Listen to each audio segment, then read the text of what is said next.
Hey everyone, welcome. I'm Dave Pepperocki, Director of Marketing here at MetaRouter, and I'm extremely excited today.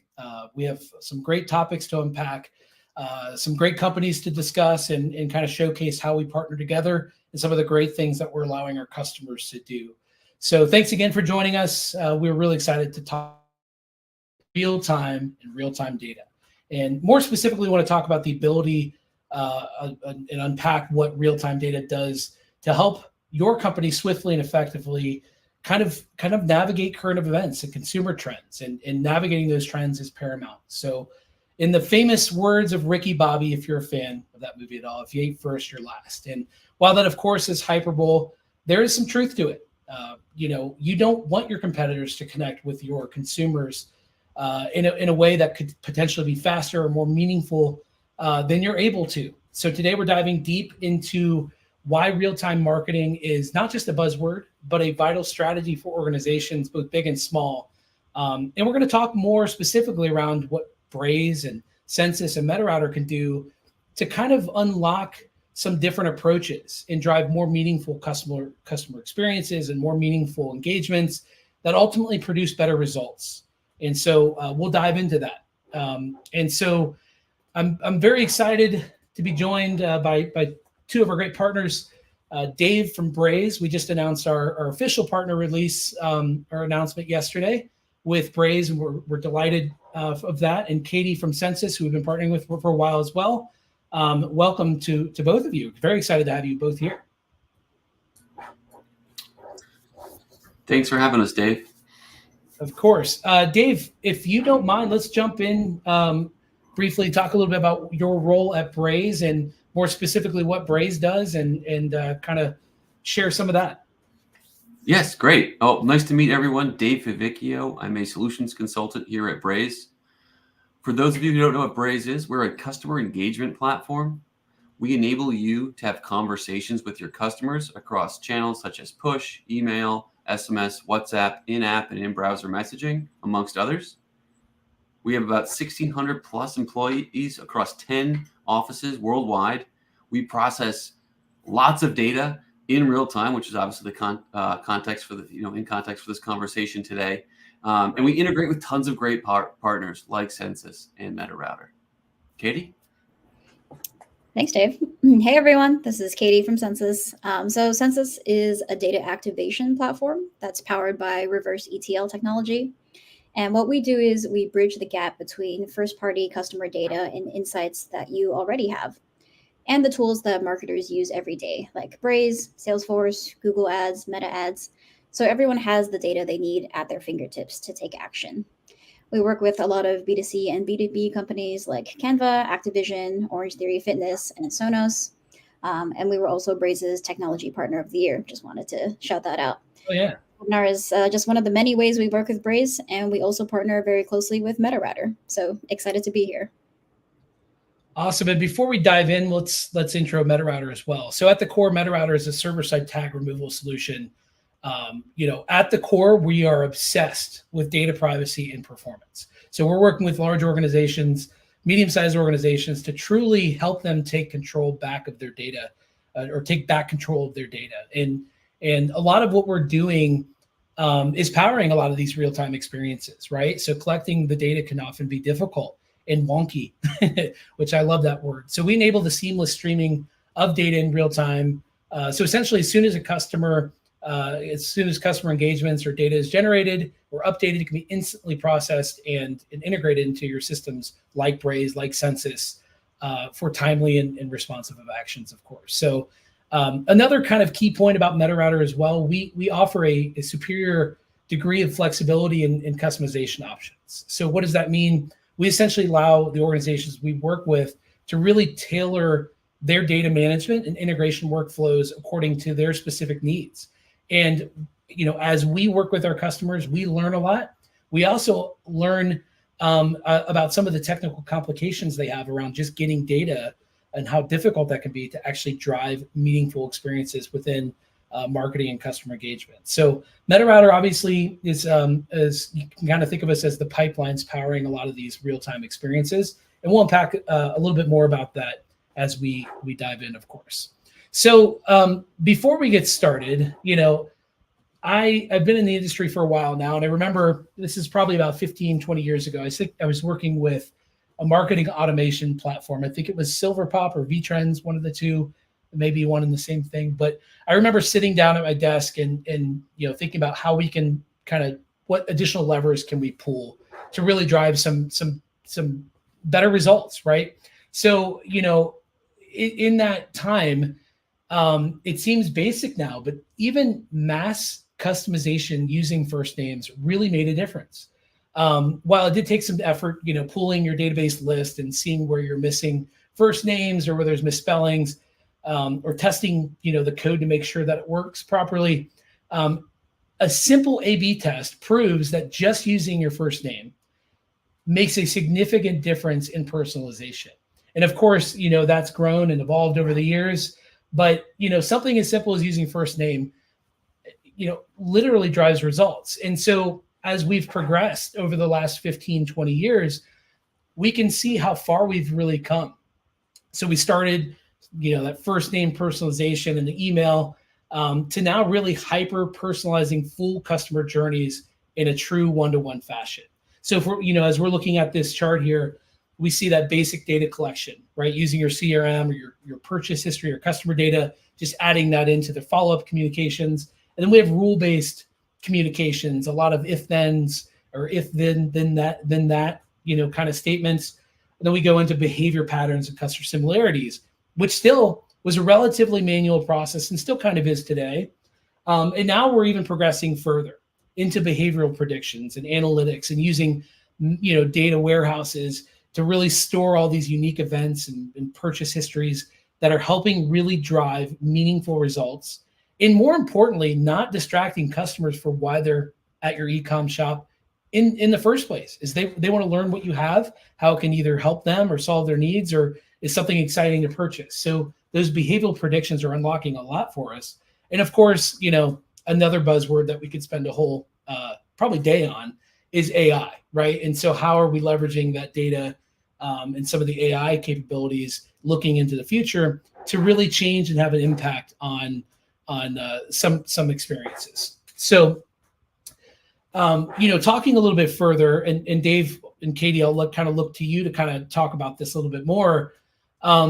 You guys have a really, household name. You have several household name customers, but really one in mind, I think you both are collaborating on with, which is Overstock. And so they've done some really powerful things. I know I receive their communications, and it's always at the right time, at the right place, which is partially why I'm a loyal Overstock customer. But Dave, I'd love to hear from you a little bit about some of the work you guys have done with Overstock.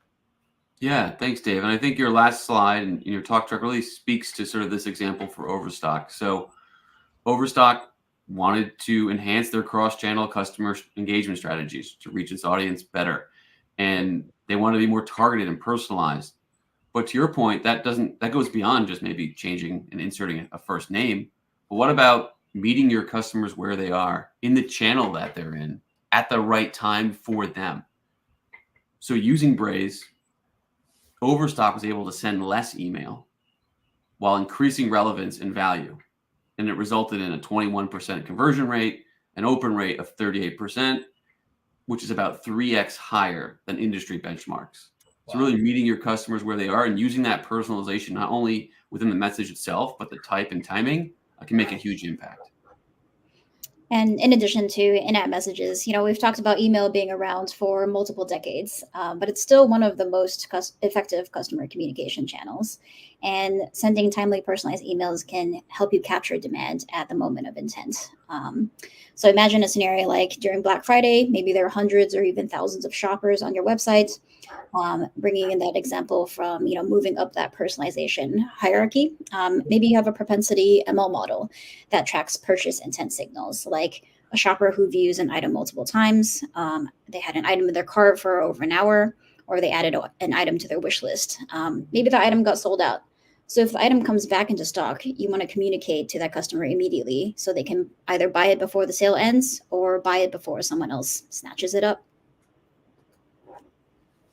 Absolutely. And, with that said, what's fascinating, what stuck out to me, Dave, honestly, is, the fact that they're sending less emails, but seeing better results, right? Like that is kind of a mind blowing experience. But, there's so many examples of customers, particularly, for retail too, where they're inundated with communications or retargeting. And so sometimes looking at some examples where actually scaling back a little bit and again using or leveraging real-time capabilities can allow you to remove some sends that would have maybe traditionally just been automated, but you're actually leveraging an ideal customer experience and sending maybe less but more relevant communications or at the right time in different channels, right?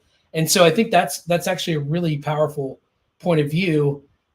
Dave, do you want to elaborate on that a little further? Like, how are you seeing Braze customers kind of do this, and how are they rethinking, their strategies themselves?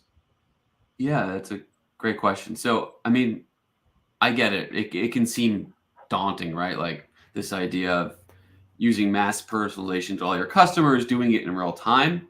But I think Braze as a whole can make this and simplify this for you, right? Like the idea here is to, bring in great data from like partners like both of you into Braze, enable marketing and product managers who are non-technical to activate on that data quickly. And this idea of sort of optimizing for your channel is as simple as a drop-down box away.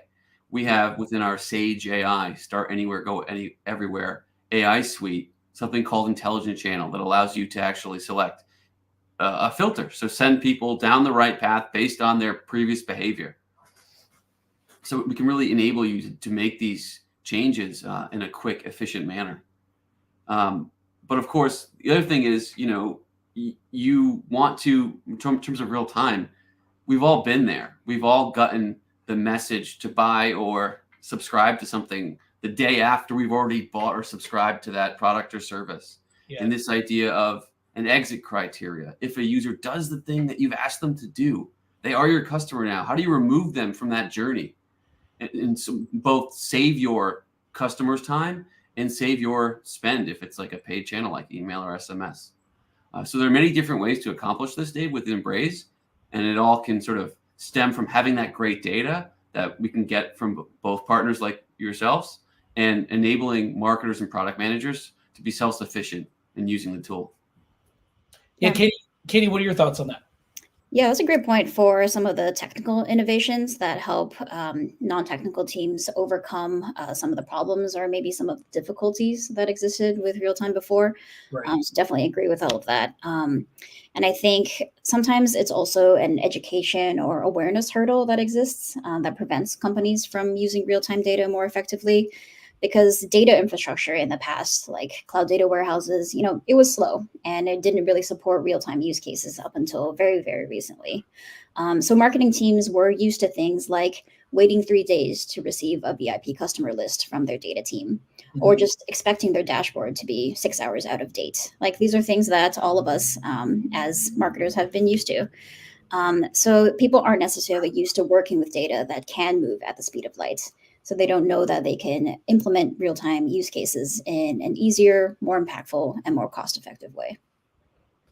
Yeah, that's awesome. So that's a perfect kind of way to tee it up. Let's set the scene a little bit. And we can show, some of the folks joining us today how we actually do that, and kind of what a workflow would look like for each specific kind of organization. Like, how does this all come together? So for the purpose of our conversation, kind of setting the scene, let's imagine that you're a marketing director at a big retail company, which many of you are on this, and maybe you've had a less than ideal Q1, and you're thinking of levers you can pull or different ways to kind of bounce back a little bit and try some new strategies. So your neck is on the line, I guess to say. So the pressure is on you to perform, and so you have an e-com site, of course, you have a mobile app, but you have not dug into things that are really leveraging real time. So as you may know, Michelle Nieberding, our director of product marketing, was supposed to be on the webinar originally leading this. I'm subbing in as she's dealing with some family issues, but she was kind enough to record kind of some of the things, walking through some of the specifics in 3 key steps to maximize your customer data that'll help you drive conversions through real-time strategies. And a big spoiler alert, getting started is a lot easier than you think. And so we'll send it to Michelle and kind of take a look at this and what this looks like.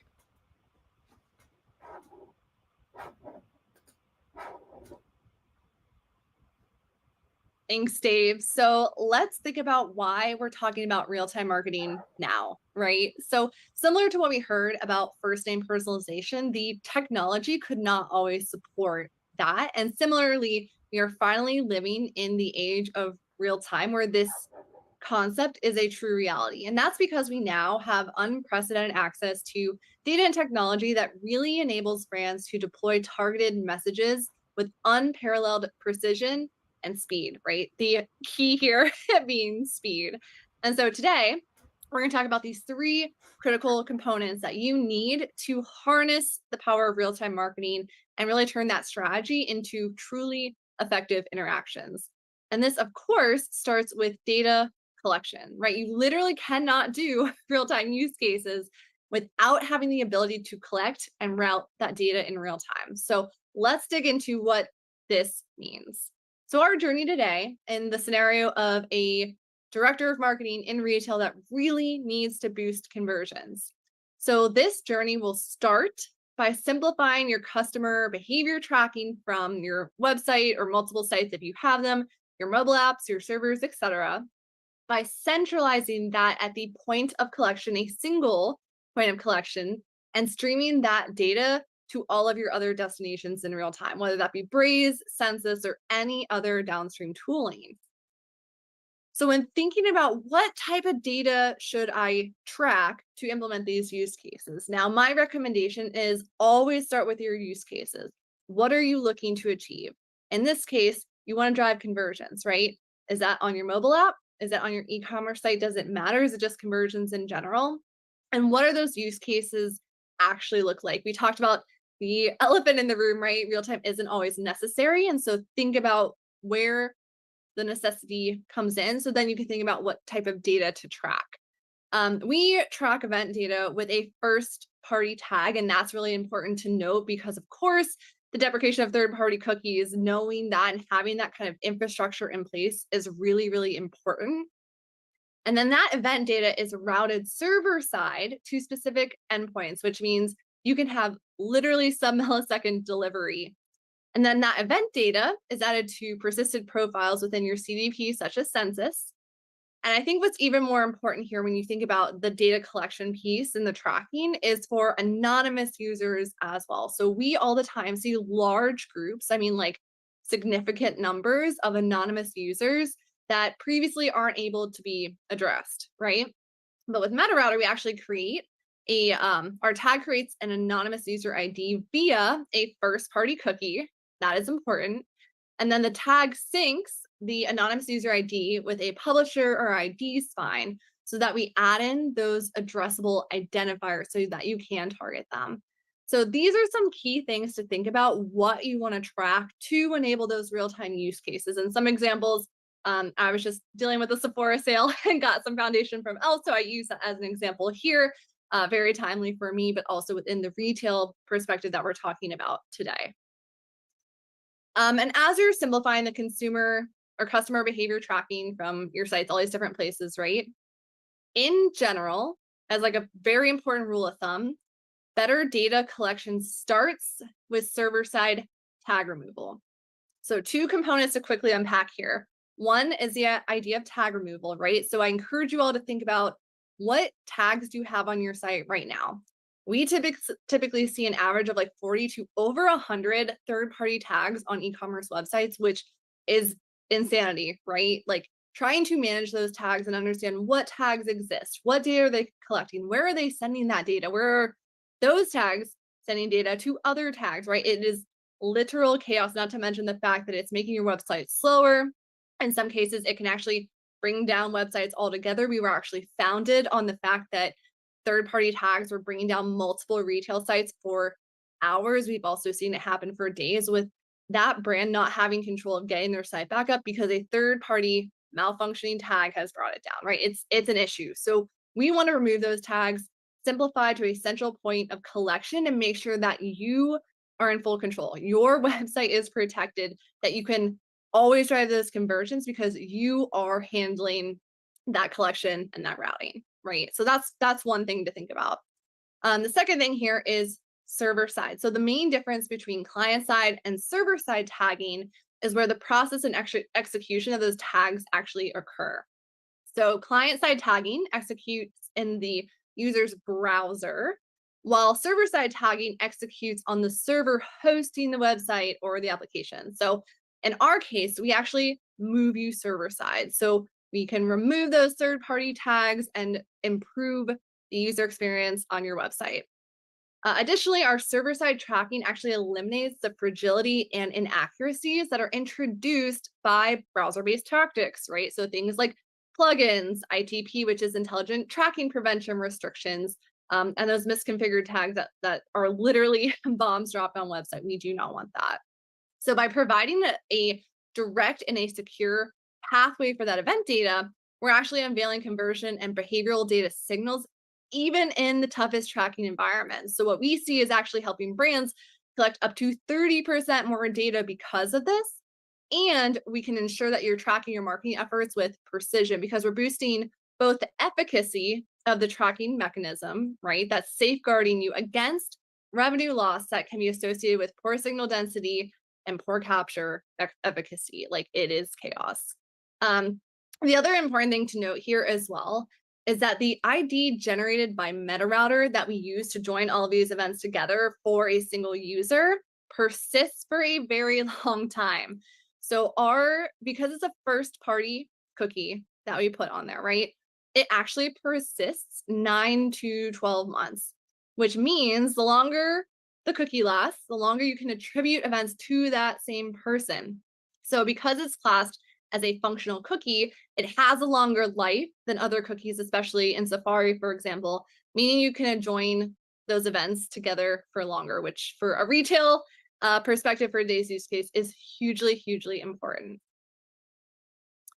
So really our goal, I like to say, we like to help you collect more and better customer data. So as you feed really powerful tools like Census and Braze, you're doing so with better data, right? So we look at ways to address so many different aspects of this at very granular levels, which comes to improving things like data governance, compliance, quality, all up front as you're collecting that data. So it's all improved in transit, in real time, so that your vendors are getting the best data possible.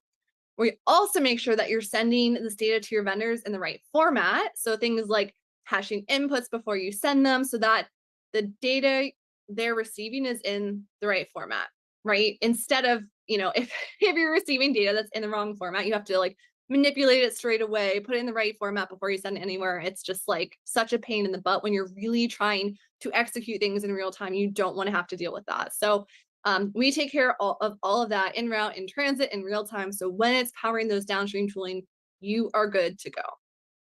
So taking a step back, looking at our journey today, Katie's going to talk to you about real-time data activation. So once you collect that data, how are you actually activating?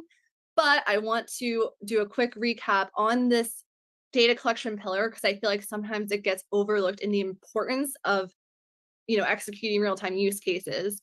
that when you centralize and you have a better tag collection and real-time event management tool in place, you're getting more data, you're increasing addressability, you're improving the persistence of those cookies.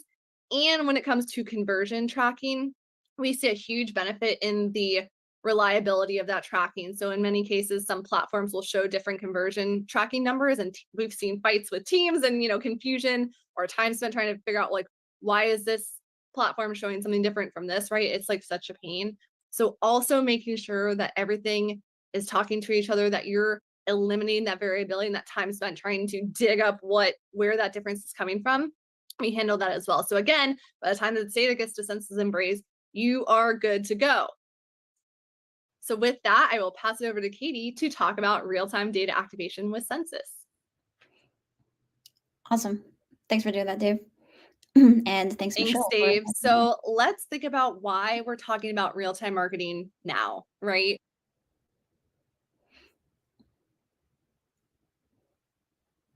Sorry. That Michelle can be here, but no worries. Yeah, let me get out of that. There we go. Sorry about that.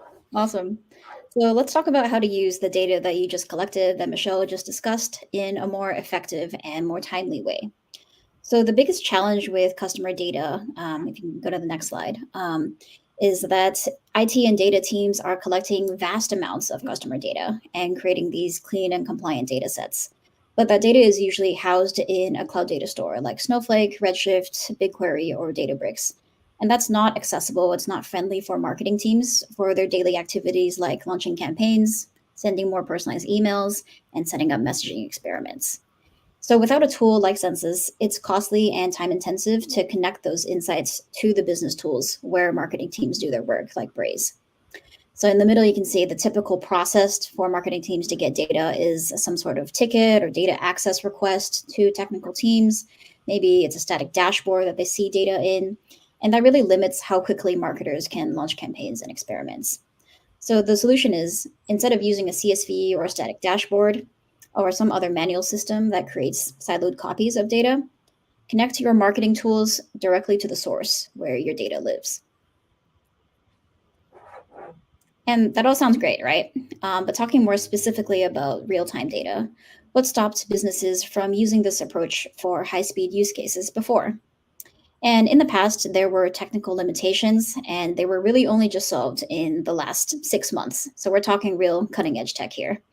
But traditionally, data warehouses were designed for extremely high quality, extremely high accuracy data.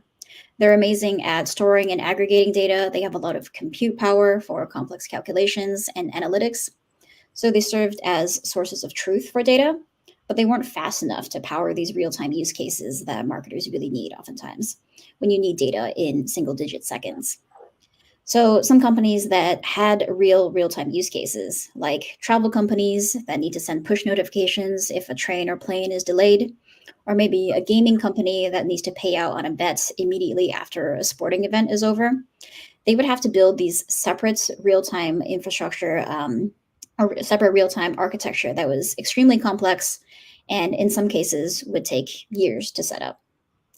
And what's changed now is that we've entered the era of real-time data, real-time marketing, which Census uniquely enables with the data warehouse. So what we call live syncs at Census, they can activate and sync data in single-digit seconds from data warehouses like Snowflake. And you might think that this is more expensive because it's moving faster. But instead of being more expensive, this new model is actually cheaper as well as exponentially faster. So one of our customers calculated that moving to live syncs instead of their previous system was 144 times faster and 150 times cheaper than their traditional batch-based process. And the best part is that it's much easier to set up than before. You don't have to have a whole team of engineers and multiple years to make this work. You can set this up with some of the tools you already have.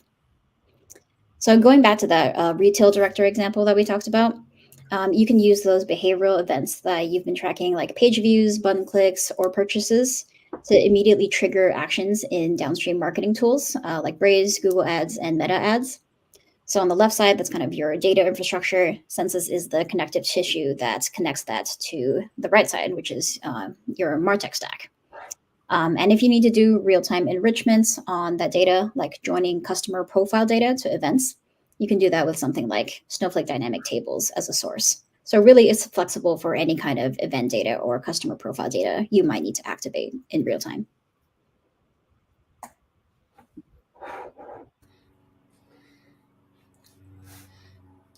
And, oh, sorry. Pass it on to Dave. Thanks. Thanks, Katie. So we've collected data in this example for a retail customer with MetaRouter. It's been sent to your data warehouse and activated on with Census. Now we're talking about customer engagement. If you go to the next slide, Dave. Sure. And within Braze, as I mentioned earlier, we have many channels for where you can have conversations with your customers. On the next slide, Dave. I think, as we kind of went through that process, and now we're here at, actually messaging the end user step, the amount of people who would touch this process has grown. And I think Braze does a really great job sort of serving each group in the process. So you've collected and activated on the data as a data science BI person. You want to make sure you're empowering the folks sending the messages to ensure that they're using the right data and not give them too much, just give them just the right amount. Any data you collect from the messaging goes back in to your single source of truth for retargeting purposes and other analysis that you're going to be doing. On the marketing side, you want to orchestrate and test and just send message out quickly and not have to worry about anything technical or data-wise. And then, of course, product, you might have product-specific messaging you want to send out that don't conflict with marketing. You want to save your engineering time from both your messages and maybe some marketing messages. So Braze does a really great job of solving for this and ensuring everyone has a seat at the table and everyone can be efficient with their time, yet send messages to your customers efficiently and effectively. So let's talk about how that can be done. Show of hands here. I'm sure everyone has just a perfect sort of set of data, pristine, all in one place, nowhere else, right? I mean, that's the goal, but I said that tongue in cheek. That's not really how, most, organizations have things done today. Hopefully we'll get there in the future. So of course, MetaRouter collects data, Census can activate on it. We can bring that into Braze directly from Census. But if you are not one of those perfect scenarios, you have some data floating around other places, Braze can help you with that too. Whether it's an SDK on your mobile app or in your website, our APIs to map data in, or any other of our partnerships, we can ingest that data for you. And all this data, and this is obviously a data-focused discussion, so I'll focus more on that in sort of our architecture here, but we want to organize all this data around a user. Things like lists are a thing of the past. Enable you to have those conversations with your customers in the right channel for them. So all of the data that we collect is organized around a user profile, which I'll show you momentarily. Then a non-technical person like a marketer or a product manager can go in and classify and create segments or cohorts with that data you've brought in and sort of synthesized around a user. You can create journeys, whether it's a one-off message or a multi-step message with logic. You can orchestrate a journey using our no-code visual orchestration tool called Canvas. And within each step in that journey, you can insert personalization, whether it's a simple first name like Dave was mentioning at the very top, or sort of go up that pyramid using AI to send the message at the right time in the right channel. These are only a few clicks away. And of course, lastly, that action layer. This is not ready, fire, aim. Actions at the end intentionally, because all of our channels are built at an equal playing field. We want to be agnostic, send the message that's best for you and your customer. So let's take a little bit deeper dive into this idea of data ingestion and the user profile. As I mentioned, we can import data from Census, amongst other places if you don't have it all organized in one place. And it's organized when it comes into Braze around a user. So you'll be able to know this particular user is a loyalty member, or they last viewed a product 1 second ago. Again, that real-time nature allows you to make decisions when you build these cohorts and put people down the path within the journeys that you orchestrate. On the next slide, you'll see our journey orchestration tool called Canvas.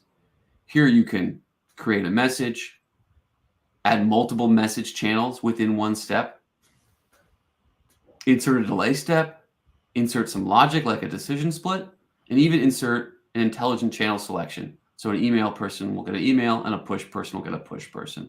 Of course, testing is built in. Whether you clone a variant, add a control group, or add a net new bunch of steps, you can have the system auto-optimize to your conversion goal, knowing that you can have users going to the best performing path for them specifically or as a whole and in general. Katie's going to actually walk you through one of our mutual customers' success. Yeah, so let's make it real. Thanks, Dave. Right. Canva is the most popular design platform in the world. No contest. I'm sure all of us listening today on the call have used Canva before. Okay. And it's a great example of how hyper-personalized experiences can help create a product that customers really, really love. And to share a personal anecdote, when we started working with Canva at Census, they had about 40 million monthly users already, massive platform. But now they're up over 4 times that. They have 170 plus million monthly users. And the key to their success is unlocking the power of their data to always send the right message to the right person at the right time. And Canva won Braze's Campaign of the Year for their Time to Try campaign, which was an educational series powered by data from Snowflake and Census. And they used Braze catalogs to power real-time engagement. And it helped the team at Canva save about 1,000 hours while doubling open rates and almost tripling average click rates. So this is a great example of using data to power your marketing. That's amazing. And bringing it all back together, summing it up. So we talked through the 3 key MarTech pillars that make real-time marketing a reality. And the biggest takeaway that we want you to get from this webinar is that you don't need 12 months and a team of 10 data engineers or 10 engineers to start implementing an effective real-time marketing strategy. It's easier and faster than you think to build a stack that really starts working for you from day one. And this diagram here may look a little complex because there are a lot of logos on it. But the point is that you have plenty of options for tools that work well together in a composable and flexible MarTech stack. So you can pick and choose the options that work best for your company and for your use case, as long as you prioritize platforms that are easy to use and implement and work well together. Yeah, Katie, that's so well said. And I know there's a lot to, unpack here too, particularly because each one of us kind of focuses on a specific area, and that's the beauty of composable, right? Is the event collection and making sure it's being collected in a performant and compliant way, and then getting that into some personalization techniques and optimizing when messages are sent. So, I think together, the 3 of us in a MarTech stack, no matter where you're at in your marketing journey and building out customer experience and customer engagements, there's a lot to learn, and there's a lot of things we can do no matter where you are at in your level of sophistication or complexity, right? Half the battle is getting teams to unite and working interdepartmentally to figure out what requirements are necessary to get data moving in real time and get data activated in real time, and we see that quite a bit. So I did want to mention, if you have questions for any of us, feel free to drop them in the comments if you're watching on LinkedIn or wherever else. But I did want to kind of give some resources that are available to everyone viewing. I think so Braze has put together a 2024 customer engagement review that's really informative. So you can grab your phone and get to the QR code and get your copy of that to kind of unpack a little bit more around the data and the latest trends that Braze is finding. And then also Census and MetaRouter have collaborated together. Michelle worked with Katie on putting together a really informative blog post on real time and some of the advantages of that, and particularly how retail brands can implement real-time strategies. So make sure you head to Census blog post to check that out as well. The link's on the screen. But did want to check to see if we have any questions coming in. Thank you, Dave, for posting that. It doesn't look like we have any questions quite yet. So with that said, we can give everyone kind of a minute or two to type anything in, but if not, we can wrap up because there's a ton of content. And I will say, you can reach out to any one of the organizations. We will connect the dots, bring in the right people at the right time, and kind of help go into more detail on how we can partner together to help your organization and help you specifically on your marketing journey. So, well, it looks like we don't have any questions coming in. That's okay. And a lot of times questions come after. So we'll be sure to check the any post on LinkedIn and kind of collaborate and respond. We'll also send out a link to the recording. This will live on our LinkedIn page as well as YouTube. So be sure to check them out or share them with your colleagues as you see fit. Dave and Katie, thank you both so much. There's a lot of time and effort kind of putting this together, and certainly enjoy the conversation. I think it was incredibly helpful, and looking forward to partnering on some more and working together on some more customers together soon. Awesome. Thank you so much. Great to be here. Thanks, Thank you for Dave. organizing, and great to speak with you as well, Dave. Both Yeah, Dave. thank you so much. Yeah, double Daves. Thanks, guys. Take care.